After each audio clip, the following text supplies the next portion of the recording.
Présentez-vous. Bonjour, je m'appelle Yassine El Amrani. Je suis titulaire d'une licence en littérature française obtenue à la faculté des lettres et des sciences humaines de Mohammedia. J'ai toujours été passionné par le français, aussi bien par la langue que par la culture qui l'accompagne. Après mes études, j'ai participé à plusieurs activités de soutien scolaire et cela m'a vraiment confirmé que l'enseignement est un domaine dans lequel je me sens utile, motivé et engagé. Aujourd'hui, je souhaite intégrer le domaine de l'éducation pour transmettre mes connaissances et accompagner les élèves dans leur progression. Pourquoi avez-vous choisi d'enseigner le français? J'ai choisi d'enseigner le français parce que c'est une langue centrale dans notre système éducatif. Elle ouvre la porte à la littérature, à la communication, mais aussi à la réussite scolaire en général. Pendant ma formation, j'ai découvert la richesse de cette langue, ses nuances, son histoire, sa culture. J'aimerais transmettre cette passion aux élèves, leur donner envie de lire, de comprendre et surtout de s'exprimer.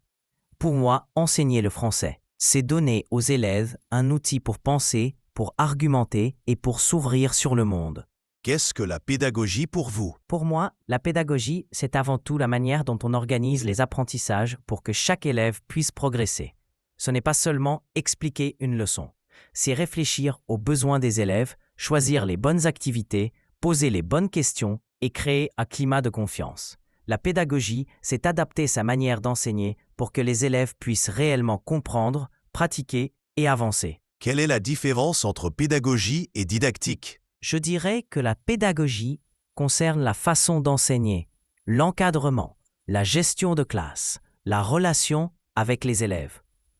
La didactique, elle, s'intéresse plus au contenu. Comment enseigner une notion précise?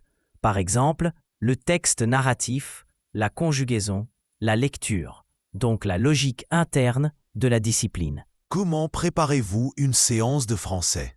Je commence toujours par définir un objectif clair, qu'est-ce que les élèves doivent savoir faire à la fin de la séance.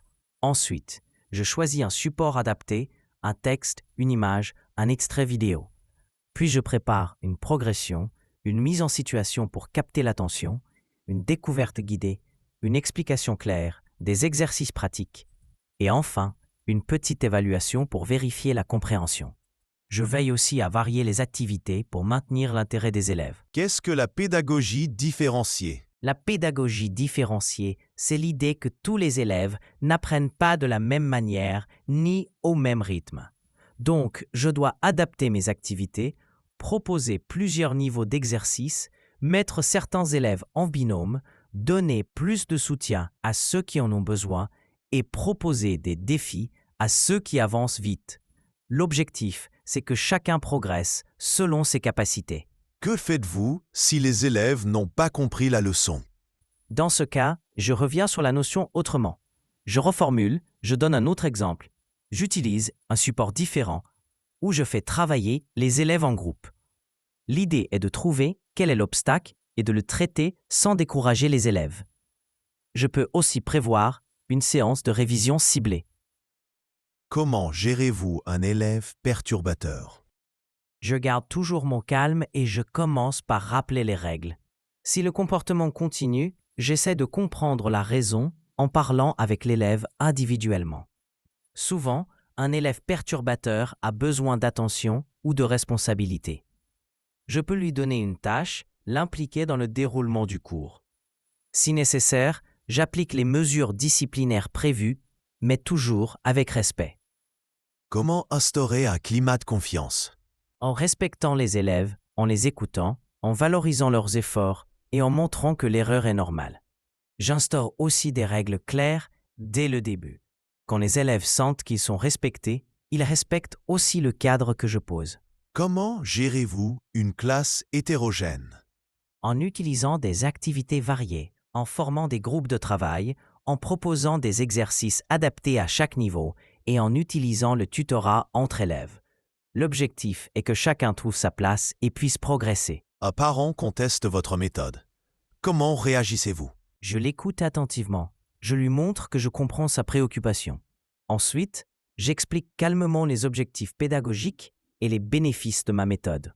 Je reste ouvert au dialogue, mais je garde aussi ma cohérence professionnelle. Les élèves refusent de travailler. Que faites-vous? Je cherche ce qui bloque. Est-ce la fatigue, la difficulté, un manque de motivation? Ensuite, j'adapte.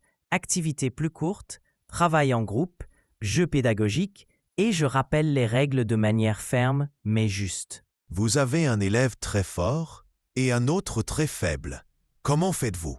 Je propose des exercices de renforcement pour l'élève en difficulté et des activités d'approfondissement pour l'élève avancé. Je peux aussi les faire travailler ensemble pour encourager l'entraide.